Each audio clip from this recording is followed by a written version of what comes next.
Hello everyone, VanguardOfValor here, and welcome back to Sunless Sea. Here we are now, heading out again from Khan's Heart. We've just recently visited Port Cecil and acquired a vast amount of Scintillac, with which we are heading to the Iron Republic. If we can make it there and survive the journey, then we have a good chance of, hopefully, saving our good pal Boreas. But whether or not we'll be able to do that remains to be seen. It is quite a ways away, and we'll see if we can survive that long, or if he can survive that long, or indeed, if even once we know what we have to do, if he'll live long enough for us to be able to do it. On the way past, though, we're going to drop in at Pigmote Isle, since it is right here. Then Demo Island, and the Iron Republic is probably next on our stop. We have no idea where we're going to be sent afterwards, but hopefully we'll be able to do whatever they need.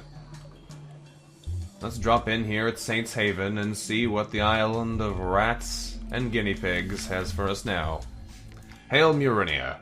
Let's see what they want this time. We'll make our port report, of course, and we'll see what they want. An aide runs over. Hairless advisor, you return to us. Praise the tide, we need your wisdom once again.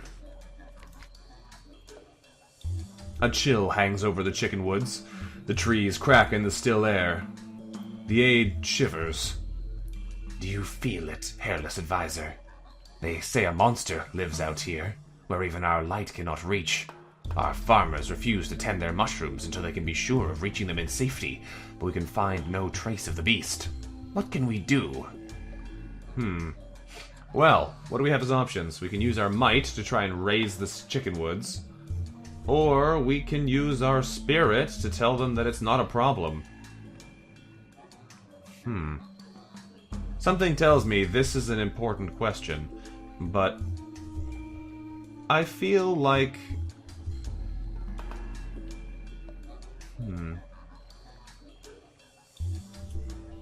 We've been neglecting our might for a long time, and we are going to run into problems if we have no might at all, but I don't want them to burn their only forest, because if they need it later, they're going to be in trouble, so let's tell them to not worry about it with a party. Hopefully that we don't come to regret this. Okay. The celebration takes the rodents' minds off the shadowy threat. By the warmth of a good fire, the vague unknown is no longer something to squeak at or twitch their whiskers over. It may be more bravado than actual courage, but it's the kind that lasts even after the fire has burned down to charcoal. Oh, okay, our spirit is maxed out, actually. Turns out, that may not have been the best course then. We've gained 50 fragments, and that's all for now. Oh. Oh, well then.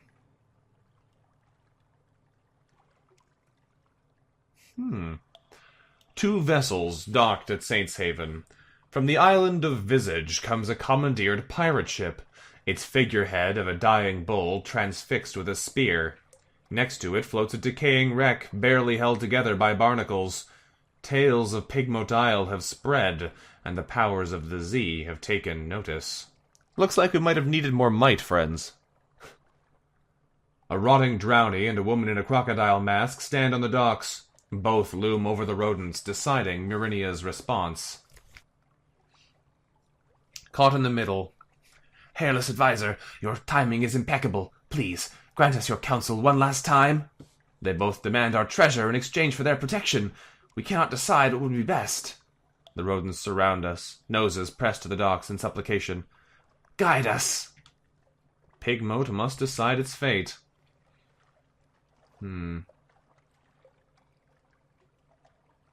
Interesting. We can support the Fathom King's claim, or the Drowny bows. His complexity is blessings upon you. My lord will be pleased to see the glorious Thylacine return to the deeps. In gratitude, he will reach his soggy hand over Pigmote, in justice and protection. He looks expectantly first at us and then at the rodents. Or we can support the Visage claim. The ambassador bows. The left eye of flourishing of years called to us from across the waves. It is ours by birthright and ours to claim. Yet let none say that we are not generous. In exchange for its return, we offer both our friendship and our wisdom. secrets, Captain, that can guarantee the prosperity of a nation. Well, or we can advocate for independence. Depending on our civilization, spirit, and might, we might be able to do it. Oh, I don't really want to tie them to a nation, but if we advocate for independence and that fails, they'll probably die. But I think we're going to do it regardless. The higher their might, civilization, and spirit are, the better their chances. Their spirit is incredibly high, their civilization is quite high, and their might is fairly low. So I imagine it's close to a 50-50. But we're going to take a shot here. I think our Isle of Pigmote would not bow to Visage or to the Fathom King, not after they fought for their independence already. Let's see if it works. The die is cast. Oh boy. Oh boy. The Drowny returns to his vessel, his bloated feet squelching with each angry step. The Visage Ambassador is silent behind her mask. Neither of their masters will let this insult go unanswered. Pigmote's war for independence has begun. The gates of town are closed. Well, 2 rodents stand guard. One of them, a rat, is trying to light a cigarette. The other, a guinea pig, holds the rat's whiskers back from the waxy match flame. Both yelp as they see us approach. 1,000 apologies, hairless advisor, but this is our fight. We must fight it alone. They exchange a nod and escort us respectfully but firmly away from the gate. Well, I have a feeling they will not survive. Especially because their military strength is so low. Their civilization is decent, and they have a lot of spirit, but because their military might is not quite so impressive as all that, I have a feeling they might not make it through, but I also have a feeling they wouldn't simply give up. So, well, we may not have chosen the best option for their survival. I think we've chosen what they would have wanted us to. Hang on a second here. This doesn't seem to be lit up at all. The Dubois Maelstrom. Maybe it is, it just doesn't show on the map. Weird. Well, let us sail back towards more pleasant shores. Demeaux Island is on the way to the Island Republic, so we'll try and stop in there. We are running a little bit low on supplies, though.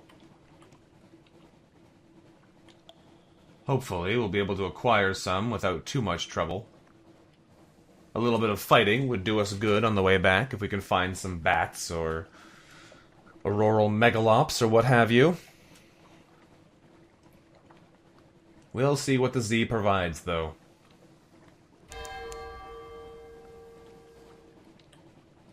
We'll see what the Z provides. For now, we must simply sail as best we can. Unfortunately, our terror is most likely becoming a problem at the moment. It may be wise to turn on the lights. Oh no. The chill of avid horizon runs deep in Boreas' lacquer, but even such primordial cold cannot last forever. Boreas does not have long left. The ship is out of ice and ideas. Boreas is losing its struggle. The end could come at any time now. We're trying, Boreas. We're almost there.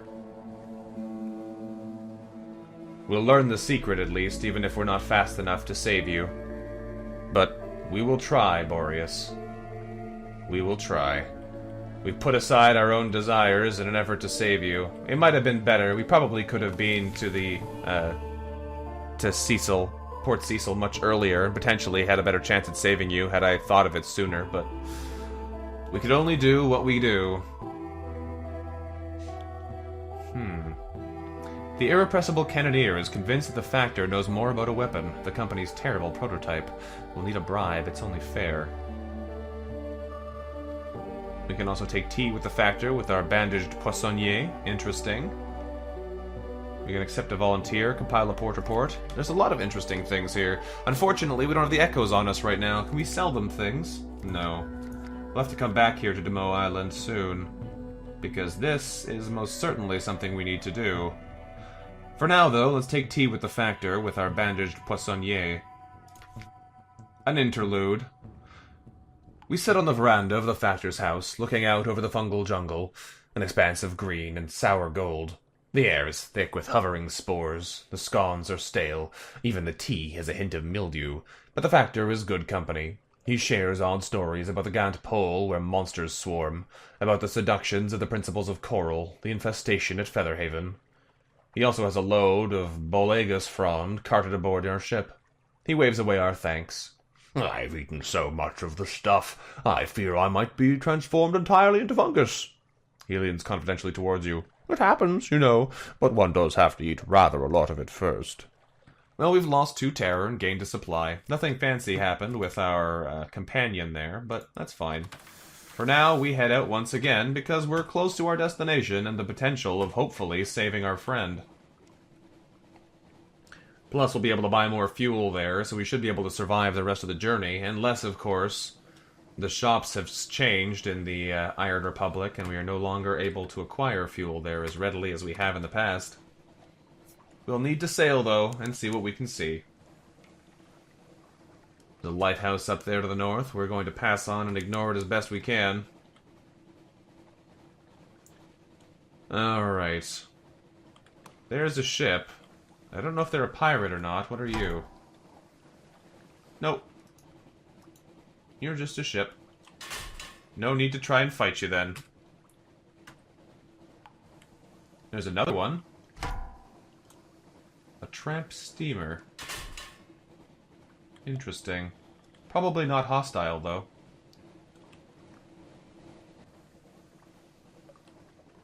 Oh boy. Adam's Doom. Interesting. We found a new whirlpool. Let's avoid that. And make our way to the Iron Republic.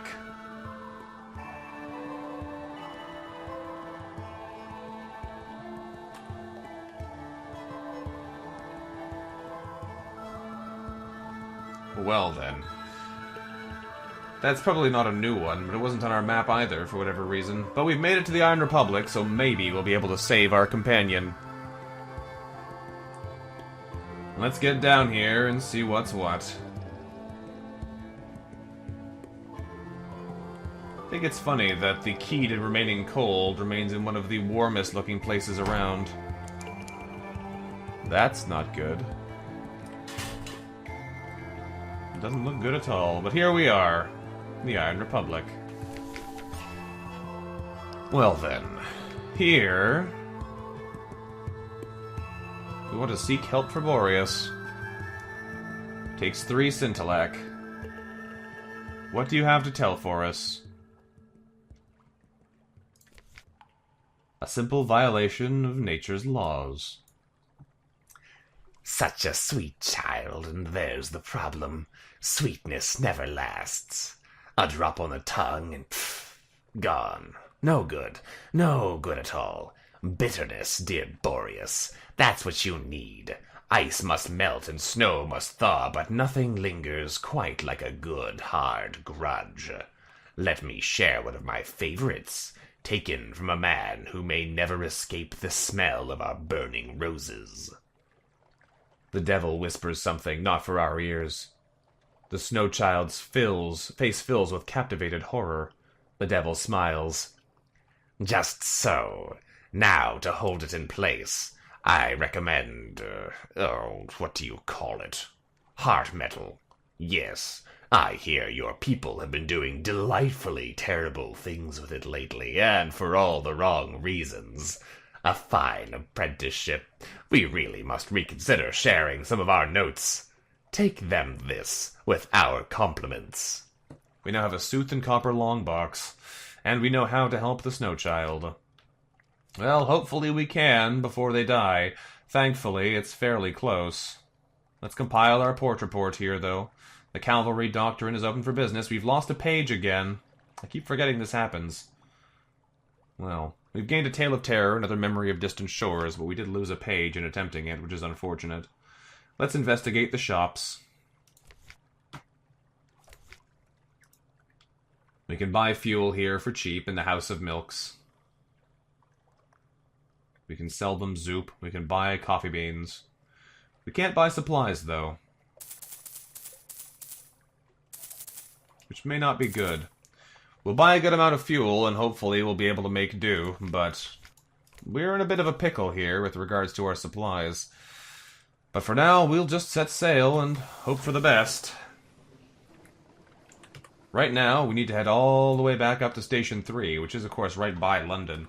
So we have a good chance of hopefully keeping Boreas alive and ourselves if we can get there fast enough. The question is, will we be able to get there fast enough? If we use our overcharge, we'll go a little bit faster, but the chance of us burning up or taking damage or losing crew increases. And I'm not sure if that'll be worth it in the end. We're at 74 terror, though. We need to keep the lamps lit, because the possibility of people going mad is now quite high.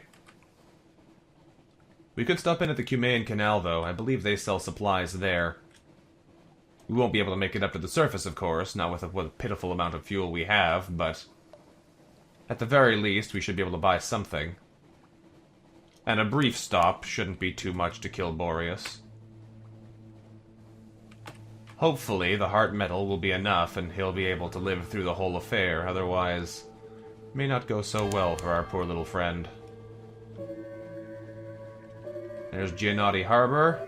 Let's stop in quickly here. We want to try and do this as fast as possible. Grab some supplies and book it up to Station 3. The Albertine Gates. Alright, we dock here quickly. We gather our port report. We don't get hardly nothing for this one, but that's fine. Oh, the supplies are expensive here. We'll buy one, and we'll move on. One should hopefully be enough to allow us to make the rest of the journey. We'll probably end with one left this way, but it's just a little bit of a safety arrangement to make sure we don't run out entirely. For now, we sail. We sail and we hope for the best.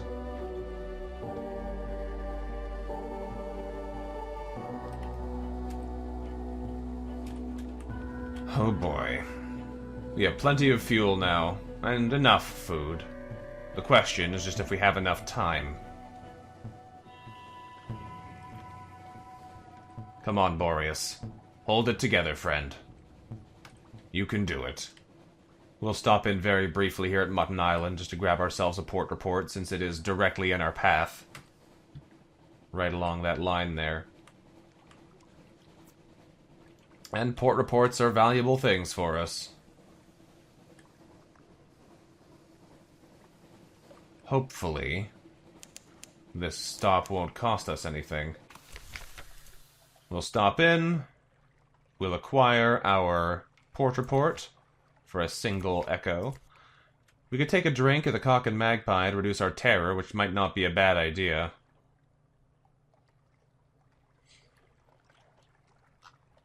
Let's explore the shore. We wander a little way along the shore from the dock. A contest of riddles. Our pages aren't high enough to pick up the really high chances of success, but we can see.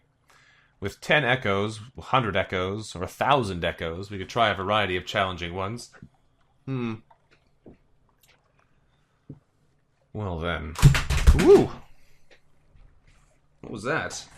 That was my controller that clattered to the floor with a clatter, I guess. Let's seek a real challenge for 10 echoes. Here's a sardonic woman with a pair of matched knives, a silver hoop earring, and a connet accent. She has a real riddle. Let's see what she has to say. We've just under a coin flip to win this.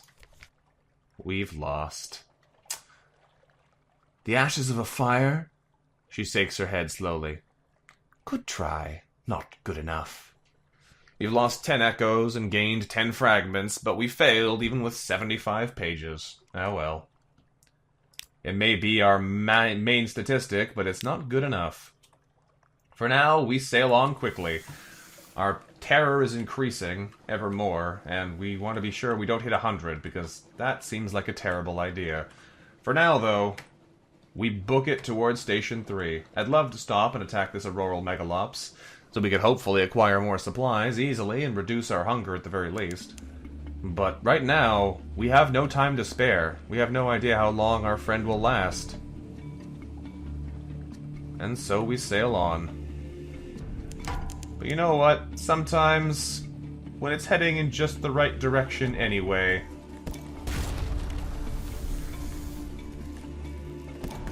Oh, come on. I thought we had it there. It's worth the shot. Unfortunately, now it's not worth the food, but we'll butcher it for supplies anyway. We've lost 6 hunger. Nothing exceptional. But there's the station right there, so I don't think it cost us too much time.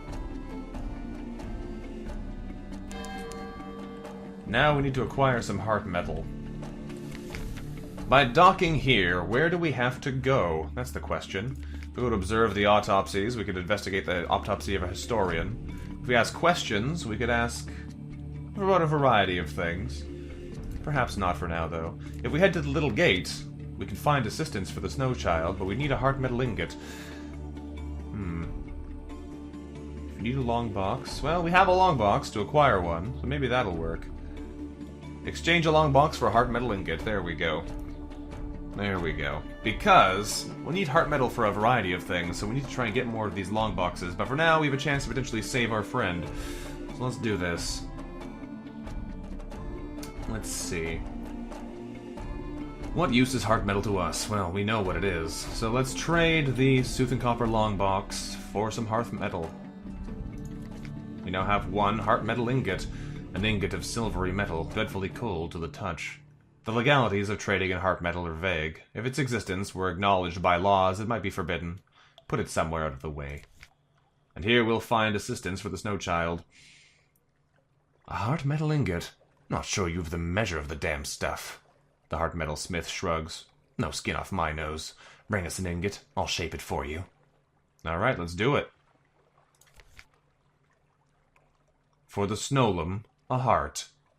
The smith hammers the ingot into a rough heart shape, leaving it to cool in a bucket of water. Not much time remains. Boreas drips constantly now, leaving puddles as it paces up and down outside the gate. Fitting the heart is an unpleasant matter for all concerned, but what must be done is soon finished. At first, nothing seems to have happened. Soon, though, the drips stop. The wound heals. Boreas looks up at us, something new behind its crystal eyes. I think it worked. Boreas smiles at us. It is time for its journey to begin, at Irem, where all journeys east must depart. Okay, so now we know that he wants to go to Irem, but we'll be able to head there later now that he's no longer on a timer of melting. Thankfully, we were just able to save him. Let's learn the story of the historian. The slim figure on the table has ink-stained figures and a face that defies gender. A slice of cheddar edged in lace, sings the austere acolyte as she works. Later, though, she seems sad as she plucks out the dark harvest and drops it in its jar. They were in love with a writer who was dead before they were born, says the acolyte, and kept it a secret from embarrassment. The masters will like that. We've gained a tale of terror and 5 fragments, as well as more of the acolyte's favor. But for now, we set sail once again. Now we return to London with our haul, and with our new friend saved for now. Hopefully we'll be able to find some other goods. And potentially replenish our supplies once we empty our hold. I'm not sure where best it would be to sell our Scintillac, but I am happy just to get what we can for it, I think. We'll see if the Venturer wants some, but I don't think he wants any anymore. Something wants to attack us, though. I'm not sure what. Maybe it's them? Seems to be them.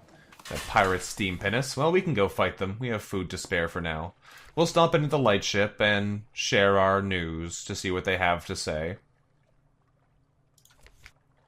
There we go. In the bleaching glare of the lens, among the smells of oil and metal, we sip tea and chat. The Z's terror recedes, and we gain a Z story. Alright, pirates, bring it on. Come back here. I don't have enough food to travel a long way away in chasing you. Let's arm up. We should be able to take down this pirate steam pinnace, no problem at all. One more shot should do it, and then we can turn around and head back to base. There we go. Supplies are low, though. The ship is ours. What will we do with her? We scuttle her, of course. She's a vile old vessel. We acquire a cache of curiosities, and inside find a stout crate. Within the crate there's a fuel. Well, nothing quite so exciting as all that, but such it is. Now we have to head back to base, and I've accidentally activated our boost again. In this case, though, that boost might be worthwhile, since we do have a very limited amount of food on hand. I believe we can go down to 0 before we're in trouble, though, because we still have one supply left to eat from. So it looks as though buying that supply before may have been a very wise decision. It looks as though we might have just been able to make it, though, without it, so maybe not. Back to London we go. Just barely well fed enough to live through this venture. Well then. Well then, indeed.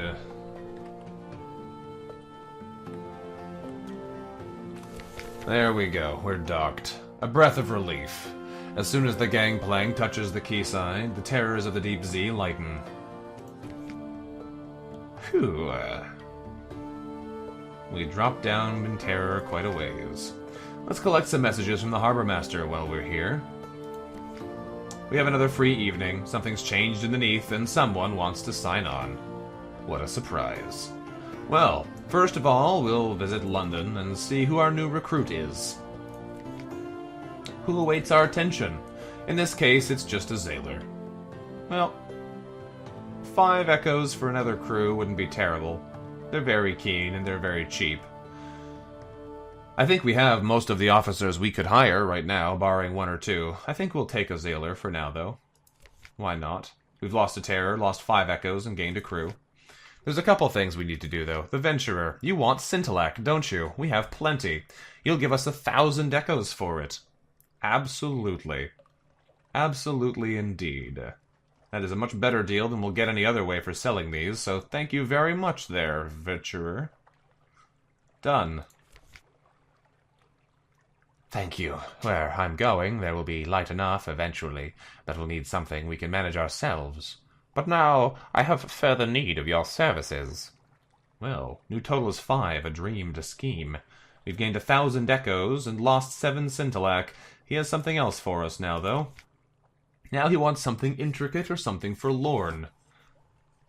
Find them in buried treasure, broken museums, pirate cargoes. Now and then the stomachs of monsters.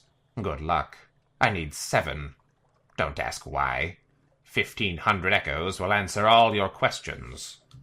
Well then, that is a very nice offer. 7 outlandish artifacts for 1,500 echoes? We only need 3 more. That's pretty good. Or something forlorn. You can find it in Irem, or Dreams. I don't know which is easier to find. Actually, they sell it down at Wolf Stack, but where's the romance in that? Or the profit? 700 echoes for 7 bales. So this would not be a very good offer for us, because we have none to begin with, but we only need 3 more outlandish artifacts to get 1,500 echoes from him, which is very good. What else can we do here now that we're back in town before we need to end this episode? First of all, we'll head to our lodgings and read the morning paper to acquire ourselves more recent news. There we go. Recent news is always valuable. While we're here, we could consider retiring, but we won't be able to choose any options right now to end our game. We spend some time with our family, why not? It looks like it's the same situation as before. We can tell our child and our sweetheart of the surface. We can give them a souvenir, which we can't afford to do right now. Give them a judgment's egg. I think we'll just tell them Tales of Far Lands again. We have so many. There we go. We've lost 20 terror, which is quite nice. Same situation as before, though. While we're here as well, the Dark Spectacled Admiral has a number of interesting things we can cash in. We could give him our vital intelligence, but I'm going to hold on to this for now. We'll submit our port reports quickly and see where that puts us. Demo's Gate, Port Cecil, Quaker's Haven, the Cumaean Canal, which is hardly worthwhile, Pigmote Isle. It's interesting that this isn't changing, even though we've had events happening there which have set them at war. The story there doesn't change at all. Khan's Heart is a nice high reward, though. 75 echoes there is quite good. Iron Republic, and Wisdom. Not bad. We've gained almost 200 echoes from doing that, and we've racked up to 15 fuel, which is quite nice. For now, we'll leave the Admiralty. Is there anything else we want to do while we're here? The Alarming Scholar would be happy to acquire more of our artifacts, but I don't think we want to really give them any of them right now. They're quite useful as it is. And beyond that, I don't think there's much else we can do here. London is done what it needed. But we can, of course, do a bit of purchasing, and we absolutely will. So before we end this episode, we're going to head to Miss Plenty's and acquire some supplies so we can survive a journey out to Z once more. And we're going to buy the Majesty. The Cotteril and Heather Sage Majesty. We could try and get some torpedo weapons or flensing weapons. I don't really know how valuable those are. I like the fact that this one is a cannon, so it just is effective as a weapon. So we'll get it. One Cotteril and Heather Sage Majesty. Now if we head to our hold, we can equip this to our forward cannon, and now we are ready to deal some damage. Oh yes. Oh yes. They both have the same charge-up time.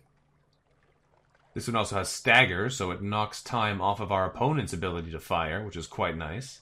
We could buy auxiliary or bridge supplies if we want. What could we buy for that?